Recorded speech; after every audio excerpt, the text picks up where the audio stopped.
ਮੈਂ ਆਪਣੀ ਪਤਨੀ ਨੂੰ ਖੁਸ਼ ਕਰਨ ਦੇ ਲਈ ਆਪਣੀ ਸਗੀ ਮਾਂ ਨੂੰ ਮਾਰ ਦਿੱਤਾ ਅਤੇ ਉਸੇ ਸਮੇਂ ਘਰ ਦੇ ਵਿਹੜੇ ਵਿੱਚ ਦੱਬ ਦਿੱਤਾ ਅਤੇ ਸਵੇਰੇ ਚਾਰੇ ਪਾਸੇ ਰੌਲਾ ਪਾ ਦਿੱਤਾ ਕਿ ਮੇਰੀ ਮਾਂ ਆਪਣੇ ਆਸ਼ਕ ਨਾਲ ਭੱਜ ਗਈ ਹੈ। ਸਾਰੇ ਪਿੰਡ ਵਾਲੇ ਮੇਰੇ ਘਰ ਇਕੱਠੇ ਹੋਏ ਅਤੇ ਮੇਰੇ ਨਾਲ ਮਿਲ ਕੇ ਮੇਰੀ ਮਾਂ ਨੂੰ ਲੱਭਣ ਦੀ ਕੋਸ਼ਿਸ਼ ਕਰਨ ਲੱਗੇ। ਪਰ ਜੇ ਮਾਂ ਜਿੰਦਾ ਹੁੰਦੀ ਤਾਂ ਹੀ ਮਿਲਦੀ, ਮਾਂ ਨੂੰ ਤਾਂ ਮੈਂ ਮਾਰ ਕੇ ਦੱਬ ਦਿੱਤਾ ਸੀ। ਹੁਣ ਪਿੰਡ ਵਾਲਿਆਂ ਦਾ ਕਹਿਣਾ ਸੀ ਕਿ ਮੈਂ ਪੁਲਿਸ ਸਟੇਸ਼ਨ ਜਾ ਕੇ ਆਪਣੀ ਮਾਂ ਦੀ ਗੁੰਮਸ਼ੁਦਾ ਦੀ ਰਿਪੋਰਟ ਦਰਜ ਕਰਾ ਦੇਵਾਂ, ਪਰ ਮੈਂ ਇੱਦਾਂ ਕਰਨ ਤੋਂ ਇਨਕਾਰ ਕਰ ਦਿੱਤਾ ਅਤੇ ਆਪਣੀ ਜ਼ਿੰਦਗੀ ਵਿੱਚ ਬਿਜੀ ਹੋ ਗਿਆ। ਮੈਂ ਇੱਕ ਮੰਦਰ ਦਾ ਪੁਜਾਰੀ ਸੀ। ਜਦੋਂ ਰੋਜ਼ ਮੈਂ ਮੰਦਰ ਵਿੱਚ ਜਾਂਦਾ ਤਾਂ ਉੱਥੇ ਰਸਤੇ ਵਿੱਚ ਇੱਕ 80 ਸਾਲ ਦਾ ਵਿਅਕਤੀ ਬੈਠਾ ਰੋ ਰਿਹਾ ਹੁੰਦਾ। ਉਸ ਨੂੰ ਰੋਂਦਾ ਦੇਖ ਮੈਨੂੰ ਬਹੁਤ ਤਰਸ ਆਉਂਦਾ। ਪਿਛਲੇ 3 ਦਿਨਾਂ ਤੋਂ ਉਹ ਬੁੱਢਾ ਆਦਮੀ ਰੋ ਰਿਹਾ ਸੀ। ਇੱਕ ਦਿਨ ਉਹ ਮੈਨੂੰ ਰੋਂਦਾ ਹੋਇਆ ਕਹਿਣ ਲੱਗਾ, ਬੇਟਾ ਮੇਰੀ ਪਤਨੀ ਮਰ ਗਈ ਹੈ। ਮੇਰੇ ਕੋਲ ਉਸ ਦੇ ਕਿਰਿਆਕਰਮ ਦੇ ਲਈ ਪੈਸੇ ਨਹੀਂ ਹਨ। ਕੋਈ ਵੀ ਮੇਰੀ ਮਦਦ ਕਰਨ ਦੇ ਲਈ ਤਿਆਰ ਨਹੀਂ ਹੈ। ਤੂੰ ਮੇਰੇ ਘਰ ਚੱਲ। ਮੈਂ ਉਸ ਦੇ ਨਾਲ ਉਸ ਦੇ ਘਰ ਚਲਾ ਗਿਆ। ਉਸ ਦੇ ਘਰੋਂ ਬਹੁਤ ਬਦਬੂ ਆ ਰਹੀ ਸੀ। ਜਦੋਂ ਮੈਂ ਉਸ ਦੇ ਘਰ ਪਈ ਦੇਹ ਤੋਂ ਕੱਪੜਾ ਚੁੱਕ ਕੇ ਮੂੰਹ ਦੇਖਿਆ ਤਾਂ ਮੇਰੇ ਪੈਰਾਂ ਹੇਠੋਂ ਜ਼ਮੀਨ ਹੀ ਨਿਕਲ ਗਈ, ਕਿਉਂਕਿ ਉਹ ਔਰਤ ਤਾਂ। ਮੇਰਾ ਨਾਮ ਵਿਸ਼ਾਲ ਹੈ। ਮੈਂ ਪੰਜਾਬ ਦਾ ਰਹਿਣ ਵਾਲਾ ਹਾਂ ਅਤੇ ਮੈਂ ਆਪਣੇ ਇਲਾਕੇ ਦੇ ਮੰਦਰ ਦਾ ਪੁਜਾਰੀ ਸੀ।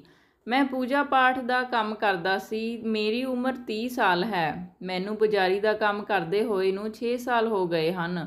2 ਸਾਲ ਪਹਿਲਾਂ ਹੀ ਮੇਰਾ ਵਿਆਹ ਹੋਇਆ ਸੀ, ਪਰ ਮੇਰੀ ਕੋਈ ਔਲਾਦ ਨਹੀਂ ਸੀ।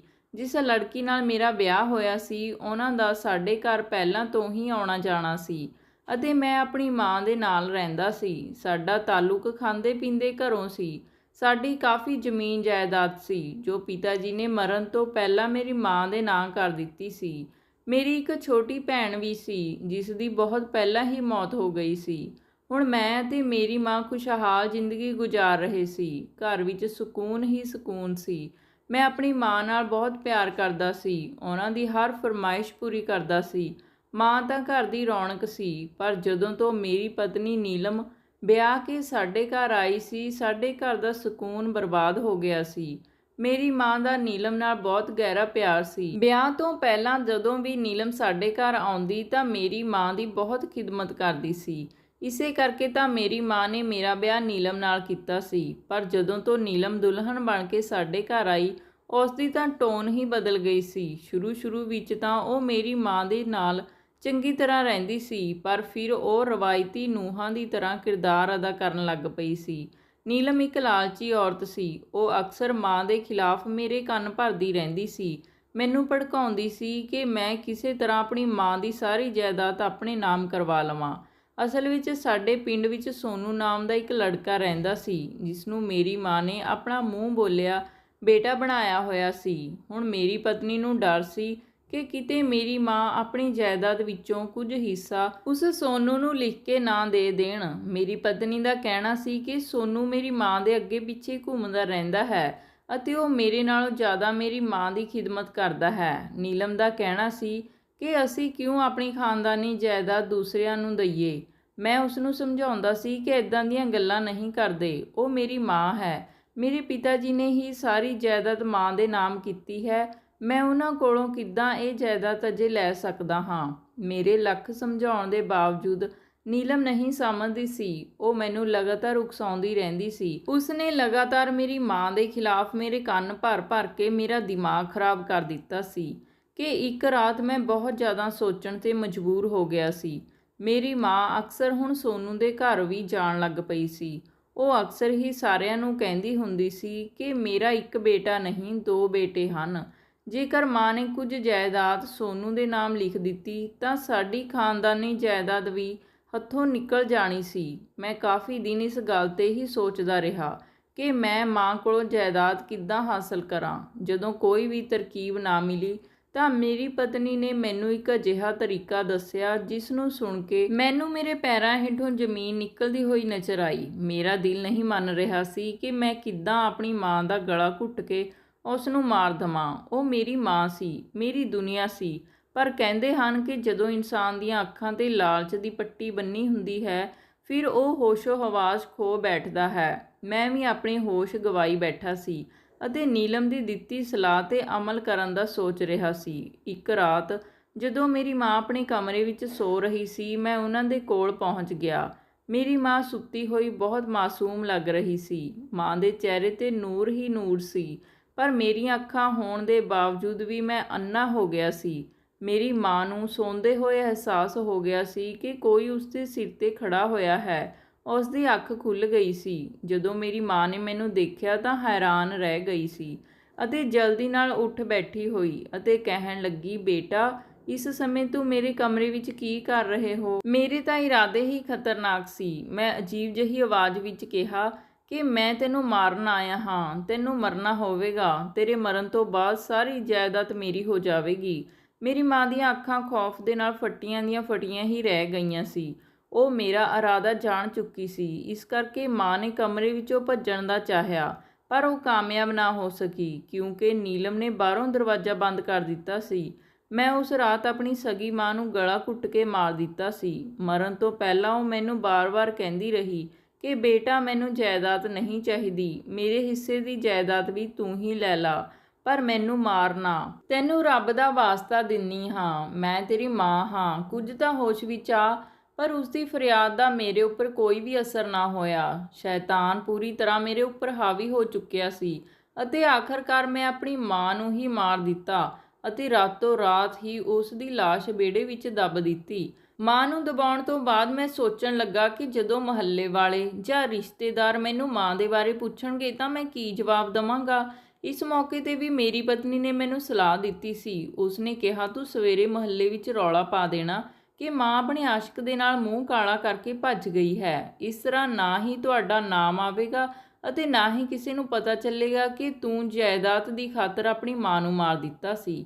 ਮੈਂ ਨੀਲਮ ਦੀਆਂ ਗੱਲਾਂ 'ਤੇ ਹੀ ਅਮਲ ਕੀਤਾ। ਮੈਂ ਮੁਕੰਮਲ ਤੌਰ 'ਤੇ ਇੱਕ ਕਠਪੁਤਲੀ ਬਣ ਗਿਆ ਸੀ ਜੋ ਆਪਣੀ ਪਤਨੀ ਦੇ ਇਸ਼ਾਰਿਆਂ 'ਤੇ ਨੱਚਦਾ ਸੀ। ਸਵੇਰੇ ਮੈਂ ਮੰਦਰ ਤੋਂ ਹੋ ਕੇ ਘਰ ਆਇਆ ਅਤੇ ਆ ਕੇ ਮੁਹੱਲੇ ਵਿੱਚ ਰੌਲਾ ਪਾ ਦਿੱਤਾ ਕਿ ਹਾਏ, ਮੇਰੀ ਮਾਂ ਆਪਣੇ ਇੱਕ ਆਸ਼ਿਕ ਦੇ ਨਾਲ ਮੂੰਹ ਕਾਲਾ ਕਰਕੇ ਭੱਜ ਗਈ ਹੈ। ਉਸਨੇ ਸਾਡੀ ਇੱਜ਼ਤ ਖਾਕ ਵਿੱਚ ਮਿਲਾ ਦਿੱਤੀ ਹੈ। ਜਿਸਨੇ ਵੀ ਇਹ ਸੁਣਿਆ ਉਹ ਅਫਸੋਸ ਕਰਨ ਦੇ ਨਾਲ-ਨਾਲ ਮਾਂ ਨੂੰ ਵੀ ਬੁਰਾ ਭਲਾ ਕਹਿਣ ਲੱਗ ਪਿਆ। ਸੋਨੂ ਅਤੇ ਪਿੰਡ ਵਾਲਿਆਂ ਨੇ ਮਾਂ ਨੂੰ ਲੱਭਣ ਦੀ ਬਹੁਤ ਕੋਸ਼ਿਸ਼ ਕੀਤੀ, ਪਰ ਮਾਂ ਕਿਤੇ ਵੀ ਨਾ ਮਿਲੀ। ਉਹ ਜਿੰਦਾ ਹੁੰਦੀ ਤਾਂ ਹੀ ਮਿਲਦੀ। ਮੈਂ ਇੰਨਾ ਘਟੀਆ ਇਨਸਾਨ ਬਣ ਗਿਆ ਸੀ ਕਿ ਮੈਂ ਆਪਣੀ ਮਾਂ ਨੂੰ ਮਾਰਨ ਤੋਂ ਬਾਅਦ ਉਸ ਦੇ ਉੱਪਰ ਬਦਕਿਰਦਾਰੀ ਦੇ ਇਲਜ਼ਾਮ ਵੀ ਲਗਾ ਰਿਹਾ ਸੀ। ਮੈਨੂੰ ਤਾਂ ਡੁੱਬ ਕੇ ਮਰ ਜਾਣਾ ਚਾਹੀਦਾ ਸੀ। ਮੇਰੇ ਅੰਦਰੋਂ ਰੱਬ ਦਾ ਡਰ ਖਤਮ ਹੋ ਗਿਆ ਸੀ। ਸ਼ਾਇਦ ਮੈਂ ਮੌਤ ਨੂੰ ਭੁੱਲ ਗਿਆ ਸੀ। ਹਾਲਾਂਕਿ ਮੈਂ ਇੱਕ ਚੰਗਾ ਭਲਾ ਇਨਸਾਨ ਸੀ, ਚੰਗੇ ਬੁਰੇ ਦੀ ਪਹਿਚਾਣ ਕਰ ਸਕਦਾ ਸੀ, ਪਰ ਜਾਇਦਾਦ ਦੇ ਲਈ ਮੈਂ ਸਭ ਕੁਝ ਭੁੱਲ ਗਿਆ ਸੀ। ਮਾਂ ਦੇ ਭੱਜ ਜਾਣ ਦੀ ਗੱਲ ਪੂਰੇ ਇਲਾਕੇ ਵਿੱਚ ਜੰਗਲ 'ਚ ਲੱਗੀ ਅੱਗ ਦੇ ਵਾਂਗ ਫੈਲ ਗਈ ਸੀ। ਸਾਰੇ ਲੋਕ ਇਹ ਜਾਣਨ ਦੇ ਲਈ ਬੇਚੈਨ ਸੀ ਕਿ ਆਖਿਰ ਉਸ ਦਾ ਆਸ਼ਿਕ ਕੌਣ ਸੀ ਜਿਸ ਦੇ ਨਾਲ ਉਹ ਰਾਤ ਦੇ ਹਨੇਰੇ ਵਿੱਚ ਭੱਜ ਗਈ ਸੀ। ਮੈਨੂੰ ਮਾਂ ਨੂੰ ਬਦਨਾਮ ਕਰਦੇ ਹੋਏ ਜਰਾ ਵੀ ਸ਼ਰਮਿੰਦਗੀ ਮਹਿਸੂਸ ਨਹੀਂ ਹੋ ਰਹੀ ਸੀ। ਮੇਰਾ ਤਾਂ ਜ਼ਮੀਰ ਹੀ ਮਰ ਚੁੱਕਿਆ ਸੀ। ਮਾਂ ਦੇ ਲਾਪਤਾ ਹੋਣ ਤੋਂ ਬਾਅਦ ਕਾਨੂੰਨੀ ਤੌਰ 'ਤੇ ਸਾਰੀ ਜਾਇਦਾਦ ਦਾ ਮਾਲਕ ਮੈਂ ਹੀ ਬਣ ਚੁੱਕਿਆ ਸੀ। ਹੁਣ ਅਸੀਂ ਦੋਨੋਂ ਪਤੀ ਪਤਨੀ ਬਹੁਤ ਖੁਸ਼ ਸੀ ਅਤੇ ਅਸੀਂ ਪਲੈਨਿੰਗ ਕਰ ਰਹੇ ਸੀ ਕਿ ਅਸੀਂ ਸਾਰੀ ਜਾਇਦਾਦ ਵੇਚ ਕੇ ਸ਼ਹਿਰ ਵਿੱਚ ਸ਼ਿਫਟ ਹੋ ਜਾਈਏ। ਉੱਥੇ ਮੈਂ ਜ਼ਮੀਨ ਖਰੀਦ ਕੇ ਇੱਕ ਵੱਡਾ ਜਿਹਾ ਮਾਲ ਬਣਾਵਾਂਗਾ। ਫਿਰ ਅਸੀਂ ਅਤੇ ਸਾਡੀ ਆਉਣ ਵਾਲੀ ਔਲਾਦ ਉਸ ਮਾਲ ਦੀ ਕਮਾਈ ਨਾਲ ਐਸ਼ੋ ਆਰਾਮ ਦੀ ਜ਼ਿੰਦਗੀ ਬਤੀਤ ਕਰਾਂਗੇ। ਮਾਂ ਦੇ ਜਾਣ ਤੋਂ ਬਾਅਦ ਮੁਹੱਲੇ ਵਾਲੇ ਅਤੇ ਰਿਸ਼ਤੇਦਾਰਾਂ ਨੇ ਅਫਸੋਸ ਜ਼ਾਹਰ ਕੀਤਾ ਸੀ। ਲੋਕਾਂ ਨੇ ਮੈਨੂੰ ਸਲਾਹ ਦਿੱਤੀ ਸੀ ਕਿ ਮੈਂ ਆਪਣੀ ਮਾਂ ਅਤੇ ਉਸਦੇ ਆਸ਼ਿਕ ਦੇ ਖਿਲਾਫ ਪੁਲਿਸ ਸਟੇਸ਼ਨ ਕੰਪਲੇਂਟ ਲਿਖਵਾ ਦੇਵਾਂ, ਪਰ ਮੈਂ ਇਨਕਾਰ ਕਰ ਦਿੱਤਾ ਸੀ। ਮੈਂ ਕਿਹਾ ਸੀ ਕਿ ਮੈਂ ਆਪਣੀ ਮਾਂ ਦੇ ਆਸ਼ਿਕ ਨੂੰ ਨਹੀਂ ਜਾਣਦਾ। ਮੇਰੀ ਮਾਂ ਰਾਤ ਦੇ ਹਨੇਰੇ ਵਿੱਚ ਭੱਜ ਰਹੀ ਸੀ, ਇਸ ਕਰਕੇ ਮੈਂ ਮਾਂ ਦੇ ਆਸ਼ਿਕ ਦੀ ਸ਼ਕਲ ਨਹੀਂ ਦੇਖ ਪਾਇਆ ਸੀ। ਵਕਤ ਬੀਤਣ ਦੇ ਨਾਲ-ਨਾਲ ਇਹ ਮਾਮਲਾ ਠੰਡਾ ਹੁੰਦਾ ਜਾ ਰਿਹਾ ਸੀ। ਫਿਰ ਕੁਝ ਹੀ ਮਹੀਨੇ ਬੀਤੇ ਸੀ ਕਿ ਰਾਤਾਂ ਨੂੰ ਮੇਰੀ ਮਾਂ ਮੈਨੂੰ ਸੁਪਨਿਆਂ ਦੇ ਵਿੱਚ ਆਉਣ ਲੱਗ ਪਈ ਸੀ। ਮੈਂ ਡਰ ਦੇ ਨਾਲ ਉੱਠ ਕੇ ਬੈਠ ਜਾਂਦਾ ਸੀ। ਮੈਨੂੰ ਇੱਦਾਂ ਲੱਗਦਾ ਸੀ ਜਿੱਦਾਂ ਮਾਂ ਮੇਰੇ ਆਸ-ਪਾਸ ਹੀ ਮੌਜੂਦ ਹੈ ਅਤੇ ਉਹ ਮੈਨੂੰ ਜਿੰਦਾ ਨਹੀਂ ਛੱਡੇਗੀ। ਫਿਰ ਮੈਂ ਆਪਣੇ ਦਿਲ ਨੂੰ ਤਸੱਲੀ ਦਿੰਦਾ ਕਿ ਮੈਂ ਆਪਣੇ ਹੱਥਾਂ ਨਾਲ ਉਸ ਦਾ ਗਲਾ ਘੁੱਟ ਕੇ ਮਾਰਿਆ ਸੀ। ਫਿਰ ਉਹ ਜਿੰਦਾ ਕਿੱਦਾਂ ਹੋ ਸਕਦੀ ਹੈ? ਕੁਝ ਦਿਨ ਪਹਿਲਾਂ ਹੀ ਮੇਰੀ ਪਤਨੀ ਪੇਕੇ ਗਈ ਹੋਈ ਸੀ। ਉਸ ਦਾ ਪੇਕਾ ਘਰ ਵੀ ਬਹੁਤਾ ਦੂਰ ਨਹੀਂ ਸੀ। ਮੈਂ ਘਰ ਵਿੱਚ ਇਕੱਲਾ ਹੁੰਦਾ ਸੀ। ਇਕੱਲਾ ਘਰ ਮੈਨੂੰ ਵੱਢ ਖਾਣ ਨੂੰ ਪੈਂਦਾ ਸੀ। ਹੁਣ ਤਾਂ ਮੇਰੀ ਮਾਂ ਦਾ ਮੇਰੇ ਸੁਪਨਿਆਂ ਵਿੱਚ ਆਉਣ ਤੋਂ ਬਾਅਦ ਮੈਨੂੰ ਘਰ ਵਿੱਚ ਇਕੱਲੇ ਨੂੰ ਡਰ ਵੀ ਲੱਗਦਾ ਸੀ। ਹਾਲਾਤ ਇੱਦਾਂ ਦੇ ਹੋ ਗਏ ਸੀ ਕਿ ਮੈਂ ਆਪਣੇ ਹੀ ਸਾਏ ਤੋਂ ਡਰ ਜਾਂਦਾ ਸੀ। ਇਸੇ ਕਰਕੇ ਮੈਂ ਅਗਲੇ ਹੀ ਦਿਨ ਆਪਣੀ ਪਤਨੀ ਨੂੰ ਘਰ ਬੁਲਾ ਲਿਆਇਆ ਸੀ, ਪਰ ਉਹ ਸ਼ਾਇਦ ਇਹ ਸਮਝਦੀ ਸੀ ਕਿ ਮੈਂ ਉਸਦੇ ਬਿਨਾਂ ਨਹੀਂ ਰਹਿ ਸਕਦਾ। ਇਸ ਕਰਕੇ ਮੈਂ ਉਸਨੂੰ ਬੁਲਾਇਆ ਹੈ। ਮੈਂ ਉਸਨੂੰ ਸੁਪਨੇ ਵਾਲੀ ਗੱਲ ਨਹੀਂ ਦੱਸੀ ਸੀ। ਦਿਨ ਗੁਜ਼ਰਦੇ ਜਾ ਰਹੇ ਸੀ ਅਤੇ ਮਾਂ ਦਾ ਭੱਜ ਜਾਣ ਵਾਲਾ ਮਾਮਲਾ ਵੀ ਠੰਡਾ ਹੁੰਦਾ ਜਾ ਰਿਹਾ ਸੀ। ਫਿਰ ਇਸ ਗੱਲ ਨੂੰ 6 ਮਹੀਨੇ ਗੁਜ਼ਰ ਗਏ। ਲੋਕ ਵੀ ਇਸ ਗੱਲ ਨੂੰ ਭੁੱਲ ਗਏ ਸੀ, ਪਰ ਮੇਰੀ ਮਾਂ ਹਰ ਦੂਸਰੇ ਦਿਨ ਮੇਰੇ ਸੁਪਨੇ ਵਿੱਚ ਆਉਂਦੀ ਸੀ ਅਤੇ ਕਹਿੰਦੀ ਸੀ, ਬੇਟਾ ਤੂੰ ਮੈਨੂੰ ਮਾਰ ਕੇ ਚੰਗਾ ਨਹੀਂ ਕੀਤਾ।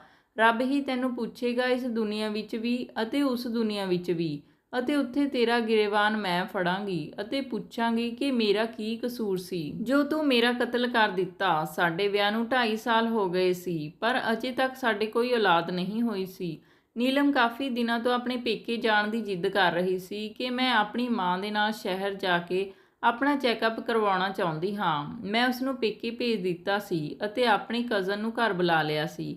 ਮੇਰਾ ਕਜ਼ਨ ਮੇਰਾ ਹਮ ਉਮਰ ਸੀ ਅਤੇ ਗੈਰ ਸ਼ਾਦੀशुदा ਸੀ। ਇੱਕ ਦਿਨ ਮੈਂ ਸ਼ਾਮ ਦੇ ਸਮੇਂ ਮੰਦਰ ਤੋਂ ਘਰ ਨੂੰ ਵਾਪਸ ਆ ਰਿਹਾ ਸੀ ਕਿ ਇੱਕ 70 ਜਾਂ 80 ਸਾਲ ਦੇ ਬਜ਼ੁਰਗ ਦੀ ਆਵਾਜ਼ ਸੁਣਾਈ ਦਿੱਤੀ। ਉਹ ਕਹਿ ਰਿਹਾ ਸੀ ਕਿ ਬੇਟਾ ਮੇਰੀ ਗੱਲ ਤਾਂ ਸੁਣਦੇ ਜਾਓ। ਮੈਂ ਰੁਕ ਗਿਆ ਅਤੇ ਹਨੇਰੇ ਵਿੱਚ ਦੇਖਣ ਦੀ ਕੋਸ਼ਿਸ਼ ਕਰਨ ਲੱਗ ਪਿਆ, ਪਰ ਉਹ ਬੁੱਢਾ ਆਦਮੀ ਚੰਗੀ ਤਰ੍ਹਾਂ ਨਾਲ ਦਿਖਾਈ ਨਾ ਦਿੱਤਾ। ਉਹ ਰੋਂਦਾ ਹੋਇਆ ਮੈਨੂੰ ਕਹਿਣ ਲੱਗਾ, ਬੇਟਾ ਮੇਰੇ ਘਰ ਵਿੱਚ ਕਾਫੀ ਦਿਨਾਂ ਤੋਂ ਇੱਕ ਡੈੱਡ ਬੋਡੀ ਪਈ ਹੋਈ ਹੈ। ਮੈਂ ਬਹੁਤ ਗਰੀਬ ਹਾਂ ਅਤੇ ਮੇਰੇ ਕੋਲ ਇੰਨੇ ਪੈਸੇ ਨਹੀਂ ਹਨ ਕਿ ਮੈਂ ਕਿਸੇ ਪੁਜਾਰੀ ਨੂੰ ਪੈਸੇ ਦੇ ਕੇ ਉਸ ਦਾ ਸੰਸਕਾਰ ਕਰ ਸਕਾਂ।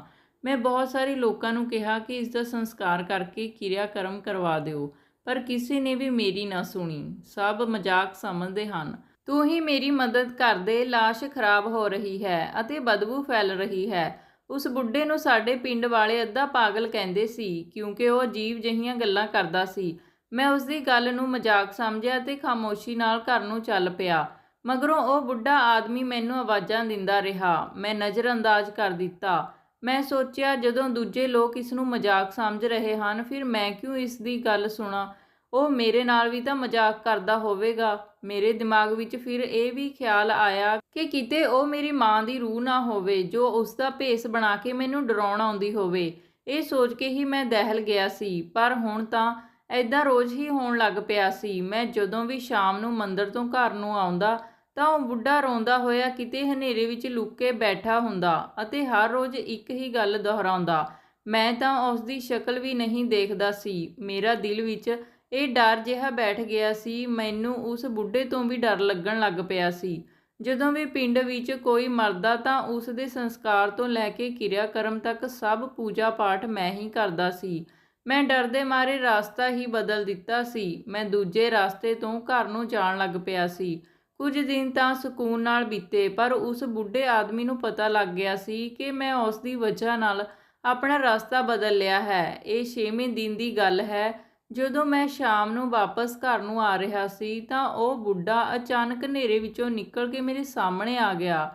ਐਦਾਂ ਉਸਨੂੰ ਅਚਾਨਕ ਆਪਣੇ ਸਾਹਮਣੇ ਦੇਖ ਕੇ ਮੈਂ ਡਰ ਗਿਆ ਸੀ।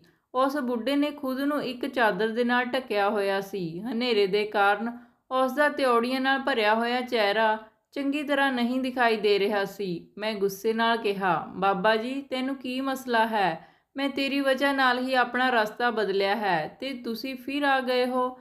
ਮੇਰੇ ਤੋਂ ਕੀ ਚਾਹੁੰਦੇ ਹੋ? ਉਹ ਬੁੱਢਾ ਆਦਮੀ ਮੇਰੇ ਅੱਗੇ ਹੱਥ ਜੋੜਨ ਲੱਗ ਪਿਆ ਤੇ ਕਹਿਣ ਲੱਗਾ, ਬੇਟਾ ਮੈਂ ਤੈਨੂੰ ਰੱਬ ਦਾ ਵਾਸਤਾ ਦਿੰਦਾ ਹਾਂ, ਮੇਰੀ ਗੱਲ ਦਾ ਯਕੀਨ ਕਰ ਲਓ। ਮੇਰੇ ਘਰ ਵਿੱਚ ਇੱਕ ਲਾਸ਼ ਪਈ ਹੋਈ ਹੈ। ਚੱਲ ਕੇ ਉਸ ਦੀ ਕਿਰਿਆਕਰਮ ਕਰ ਦਿਓ ਅਤੇ ਉਸ ਦਾ ਸੰਸਕਾਰ ਕਰਵਾ ਦਿਓ। ਰੱਬ ਤੈਨੂੰ ਇਸ ਨੇਕੀ ਦਾ ਫਲ ਜ਼ਰੂਰ ਦੇਵੇਗਾ। ਮੈਨੂੰ ਉਸ ਬੁੱਢੇ ਆਦਮੀ ਦੀ ਗੱਲ 'ਤੇ ਯਕੀਨ ਨਹੀਂ ਹੋ ਰਿਹਾ ਸੀ।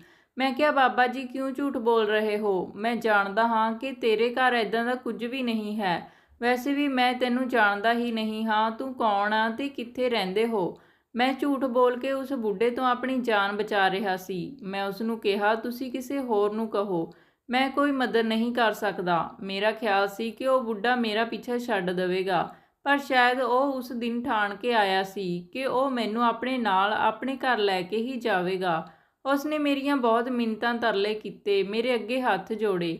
ਆਖਿਰਕਾਰ ਮੈਨੂੰ ਸ਼ਰਮ ਹਯਾ ਆ ਗਈ। ਮੈਂ ਪਹਿਲਾਂ ਹੀ ਬਹੁਤ ਵੱਡਾ ਗੁਨ੍ਹੇਗਾਰ ਹਾਂ, ਇਸੇ ਕਰਕੇ ਮੈਂ ਉਸ ਦੇ ਘਰ ਜਾਣ ਦੇ ਲਈ ਰਾਜ਼ੀ ਹੋ ਗਿਆ। ਮੈਂ ਕਿਹਾ, ਮੈਂ ਸਿਰਫ ਜਾ ਕੇ ਪੂਜਾ ਪਾਠ ਹੀ ਕਰਾਂਗਾ। ਉਸ ਦੇ ਸੰਸਕਾਰ ਦੇ ਲਈ ਤੁਹਾਨੂੰ ਕਿਸੇ ਹੋਰ ਨੂੰ ਕਹਿਣਾ ਪਵੇਗਾ। ਉਹ ਮੰਨ ਗਿਆ ਸੀ ਅਤੇ ਮੈਂ ਉਸ ਦੇ ਨਾਲ ਚੱਲ ਪਿਆ। ਮੈਨੂੰ ਆਪਣੀ ਪਤਨੀ ਦੀ ਵੀ ਫਿਕਰ ਹੋ ਰਹੀ ਸੀ ਕਿਉਂਕਿ ਅੱਜ ਉਸਨੇ ਆਉਣਾ ਸੀ। ਹੁਣ ਤੱਕ ਤਾਂ ਉਹ ਘਰ ਆ ਚੁੱਕੀ ਹੋਵੇਗੀ। ਜਦੋਂ ਤੱਕ ਮੈਂ ਘਰ ਨਹੀਂ ਪਹੁੰਚਾਂਗਾ ਉਹ ਪਰੇਸ਼ਾਨ ਹੋ ਜਾਵੇਗੀ।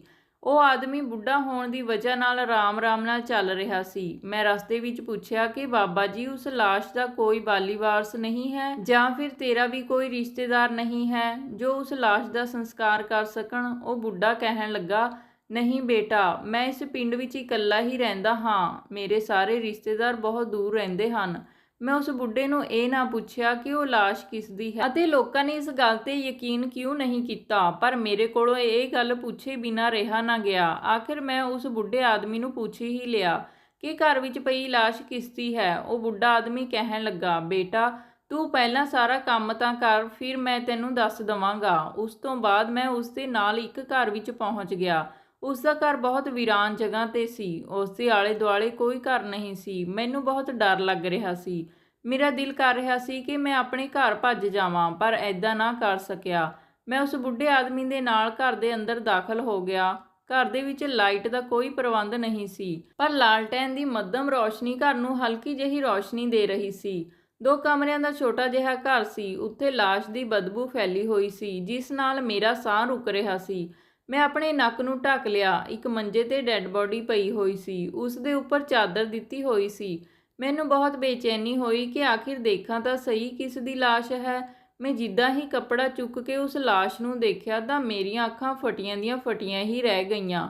ਮੇਰੇ ਉੱਪਰਲੇ ਸਾਹ ਦਾ ਉੱਪਰ ਅਤੇ ਹੇਠਾਂ ਦਾ ਹੇਠਾਂ ਹੀ ਰਹਿ ਗਿਆ, ਕਿਉਂਕਿ ਇਹ ਲਾਸ਼ ਕਿਸੇ ਹੋਰ ਦੀ ਨਹੀਂ ਬਲਕਿ ਮੇਰੀ ਪਤਨੀ ਨੀਲਮ ਦੀ ਸੀ।